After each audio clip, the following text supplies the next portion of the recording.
গন্ধযুক্ত নোংরা রাজনীতি এদেশের মানুষ আর দেখতে চায় না।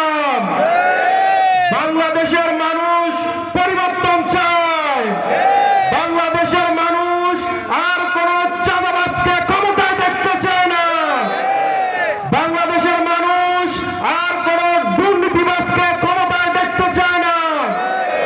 বাংলাদেশের মানুষ আর কোন সন্ত্রাসীদেরকে ক্ষমতায় দেখতে চায় না।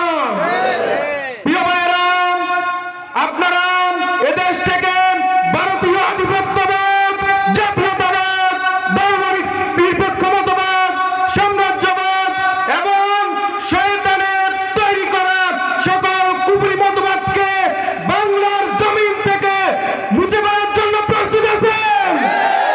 প্রিয় ভাইরা, এই দেশে ন্যায় এবং ইনসাফ প্রতিষ্ঠার জন্য, এদেশের মানুষের মুক্তির জন্য, এদেশের মানুষের ভাগ্য পরিবর্তনের জন্য, এই দেশে আল্লাহর এই জমিনে আল্লাহর দ্বীনকে প্রতিষ্ঠা করার জন্য যদি জীবন দিতে হয়, রক্ত দিতে হয়, শহীদ হতে হয়, আপনারা প্রস্তুত আছেন?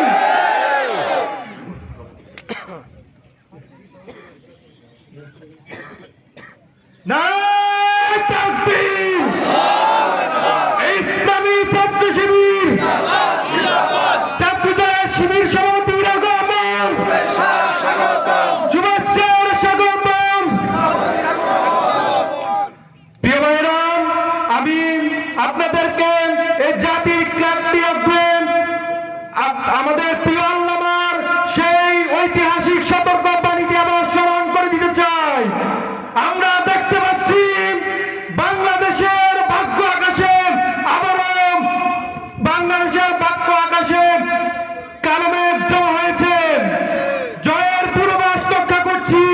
যদি মোকাবেলা করতে না পারেন সক্ষম ভাবে, এমন ঘাও কালো অমাবস্যার রাত আসতে পারে যার শুভেচ্ছা দেব অসম্ভব। সুতরাং আপনারা কি কাপুরুষের মতো কাফের, মুশরিক, মুনাফিক, জালেম, স্বৈরাচার এবং ভারতীয় আধিপত্যবাদের গোলামি করে মরতে চান? বিরানির মতো 500 বছর বেঁচে থাকার কোনো লাভ নাই। সিংহের মতো 1 ঘন্টা বাঁচতে চায়। প্রিয় ভাইরা, আমি সর্বশেষ আপনাদেরকে একটি বিষয়ে কথা বলে আমার কথা শেষ করব। আপনারা দেখছেন যে দাঁড়িপাল্লা, এটা কোন ব্যক্তি বা দলের প্রতীক নয়। এই দাঁড়িপাল্লা এদেশের মানুষের মুক্তির প্রতীক। এই দাঁড়িপাল্লা এদেশের মানুষের ভাগ্য পরিবর্তনের প্রতীক।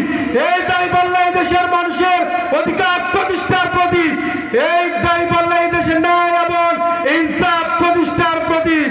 প্রিয় ভাইরা, তাই আগামী দিনের বাংলাদেশকে একটি সুখী, সমৃদ্ধ, দুর্নীতিমুক্ত, চাঁদাবাজ মুক্ত, সন্ত্রাস মুক্ত এবং ভারতীয় আধিপত্যবাদ মুক্ত, বেশিরভাগ মুক্ত এবং সকল প্রকার অন্যায়, অত্যাচার, জুলুম মুক্ত একটি সুন্দর সোনার বাংলাদেশ গড়তে হলে আগামী জাতীয় নির্বাচনে দাঁড়িপাল্লা এবং ঐক্যবদ্ধ বাংলাদেশকে বিপুল ভোটে বিজয় করেন।